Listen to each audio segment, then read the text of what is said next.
Magus, Web Novel, Chapter 89, Dimensional Magic. The following morning, Lith and Floria were taking a small walk before picking up the rest of the team for breakfast. Descending from a long line of mage knights, Floria had more experience with swords, and since she had to attend only one specialization course, she was his main teacher between the two girls. That allowed them to spend quite some time together, since both of them had free afternoons to practice swordsmanship. Actually, Floria sometimes needed to cram at night, to catch up with her studies, but it was something she gladly did. She would have not given up the weekend lessons about first magic for the world.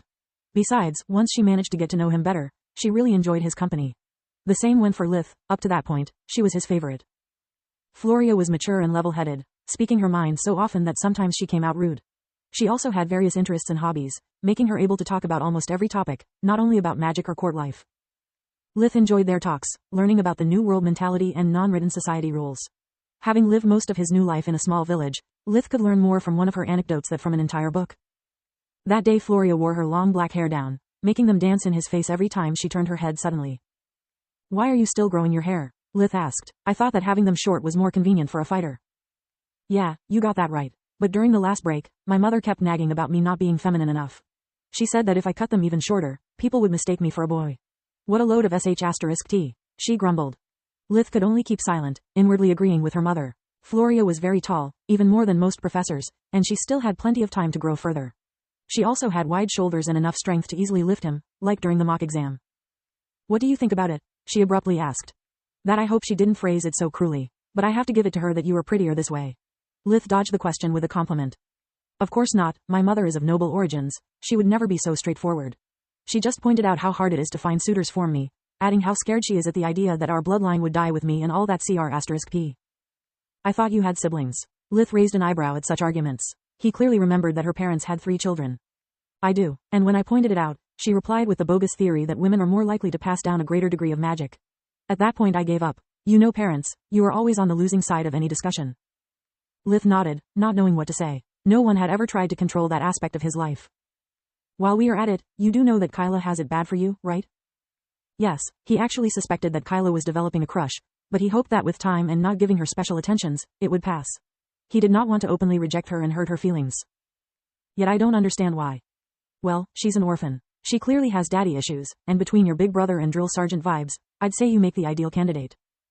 "But why me and not one of the professors or something? I mean, I'm nothing special, just tall, good-looking, talented and caring." Floria cut him short. "You are right, is a complete mystery." Lith glared at her in annoyance. "That's not funny, stop ruffling my feathers." "Well, right now I have to take back the good-looking and caring part. With that face, you are creepy." Lith's expression returned to normal. "Much better. By the way, I would keep an eye on Freya too. It would not surprise me if her family sent her after you. Talented magicians with no family name are much sought after." "Please, I'm just a 4th-year student." Lith scoffed. "It's too soon for that kind of shenanigans." "Nah, you are still too naive. It's the perfect moment to start an approach to develop in the future without seeming too desperate or interested. During the 5th year it would be too late. One needs an edge over the competition. It's not like they are going to make you marry after all. If you do not live up to their expectations, they can always back off at any moment."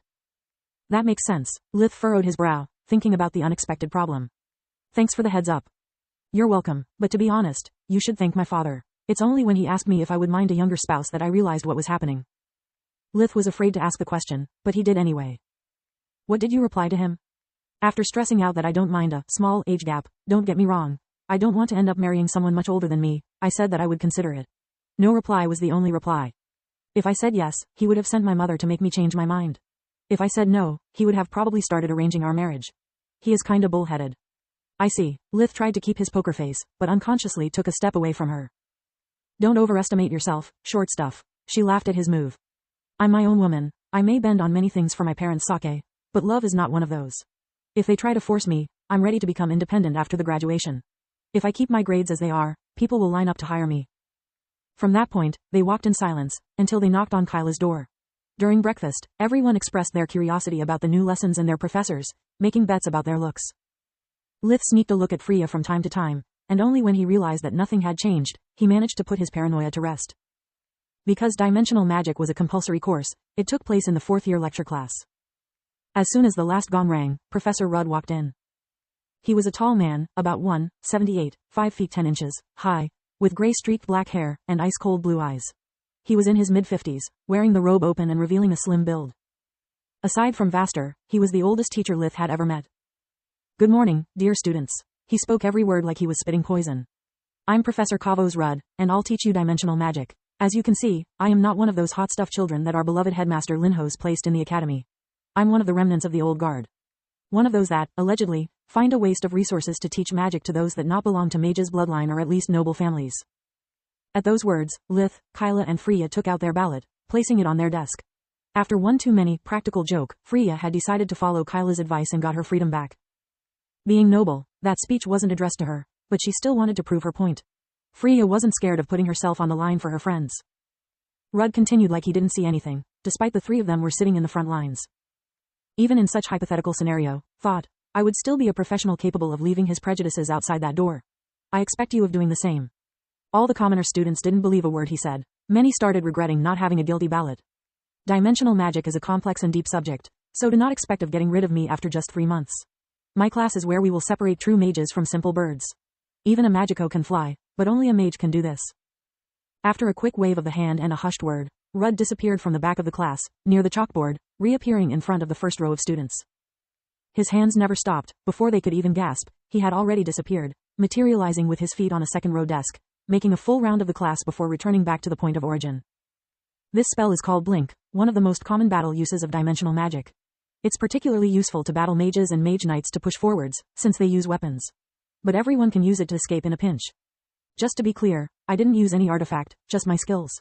If you aren't capable of doing this by the end of the course, you will never pass it. The good news is that failing my class will not prevent you from graduating, just mark your failure as mages. He smirked looking at the students' worried faces. A hand rose up from the middle row. What, I still have to begin explaining and you already have a question? I wonder how you got admitted here. Nonetheless, speak freely. Are you going to teach us teleportation? Asked a red-haired chubby boy. Professor Rudd broke out in a loud laughter, full of contempt and amazement. Most of the students understood that he wasn't laughing at the question, but at the boy himself. Teleportation? I haven't heard that word in years. It's a withered branch of magic, whose only success was to get the world rid of all the idiots that practiced it.